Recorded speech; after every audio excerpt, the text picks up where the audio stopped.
Oristanese. Incidente fatale scuote l'intera Sardegna. Tragedia sulla provinciale 15. Muore a soli 20 anni Nicola Azzori, di Ghilarza, in un violentissimo incidente stradale nella notte, a Nughedu Santa Vittoria. Io sono Matteo e ti ringrazio per essere qui sull'Isola in Forma. Iscriviti per le notizie della Sardegna di ogni giorno. L'incidente è avvenuto poco prima delle 2 di notte sulla strada speciale 15. L'auto, una Volkswagen Tiguan con a bordo 4 amici di ritorno da una festa, è uscita di strada ribaltandosi. Nicola è deceduto sul colpo. Gli altri 3 occupanti sono stati soccorsi e trasportati negli ospedali di Nuoro e Oristano. Tutta la comunità di Ghilarza è sotto shock. Nicola era una giovane promessa del calcio e aveva un futuro davanti. Ma cosa ha causato questa ennesima tragedia sulla strada nel Barigado?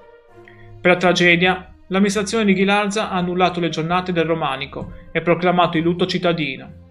Le indagini dei carabinieri sono ancora in corso per accertare la dinamica esatta.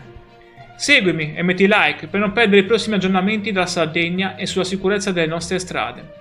Grazie mille per avermi ascoltato e ti auguro una stupenda giornata. Ciao!